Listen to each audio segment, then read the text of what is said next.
Hello! Kabadis na to guys, there is sa Mango Square. There is sa Cebu City. Unsa ni nga Puente, no?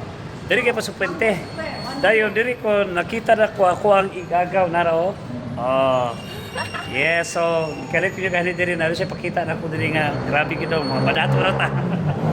Madato ra ta tanawon to sa pakita yung madato tabi. So actually guys, kani siya mao ni ang katong Mango Square. Dahil sa likod ana sa una, grabe diha to mga imlanan, mga diskuhan, diha to napitaw karaw. Nandiri so igagaw kay panihon na po niya ning madato daw pero bayan na to madato magyuta. So nasa na sa third floor, there is Mango Square, no? Mango Square. So tanaw na to og daghang diri mga spa, daghang diri spa, puro mga spa din eh. Karaw filia. Pero Philia rejuvenate your life. Spa kaya po nga. Dayon, ubos pa rin mga parlors, beauty salon. So daghan kayo. Mao ni ang Mango Square. Ang kuan sa isa sa kumama ko, mura ko ng Boracay. Mo ba? So, humanatan, actually, mapay pag-abot nato pero productive ang atong adlaw kay i-undergo ta og orientation, magpadato, magpakata, magpamilyonarya nato. Narito diri guys sa One Mango. One Mango ni no? Yes. One Mango, pinaka-sentro diri sa Cebu City. O ang magdala na ko sa kadato, walay lain na ra o. Adato yun. Mo ni magkapamilyonaryo na ko siya kay Ayaw lang sa tanang milyonaryo daw kaya ato nga ito mo. Pasko kanin so. Oo.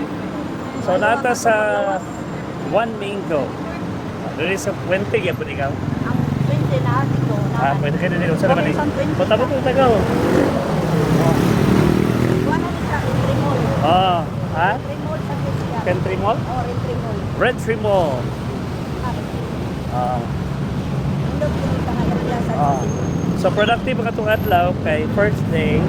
Pag-abot na to, namit na ko ako ang ikagaw. Karaan gini siya no, taga Cebu gini siya dayon. Yader ko may orientation. Sao na to nga madato lagi ta mo na ito ang nato. Kwarta po. Katabang sa to ang panginabuhian sa kinabuhi. Padugang. Padugang. Padugang Sa puno. Padugang puno. Yan bubas ko pag yun. Bubas ko, hinso pag yun. Kagaan ra yun. Yes. Nakagamay sa pununan. Diri ta mahagi no. Nindot ang imong napaminawan daw? Okay kayo. At least be opportunity ba? Yes. Ang ato legit. Kanina siyang street guys, daghan kay mga farm diri. Grabe pag at kubang lang ako. Daghan kay kong farm nga natagbuan. Klasik-klasik yung mga farm. Ay dako, nagamay, ay lapadon, na pinipison, ay lumatiting. So bibo kay diri sa saan nga lugar ni diri? Kani siya, part niya po siya sa kuan. Kani siya, Robinson Puente na ni. Sabi.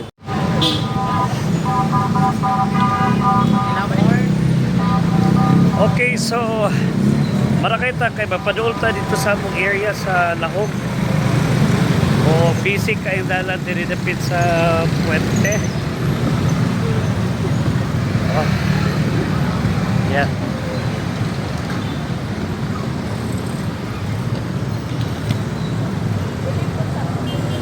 Ha?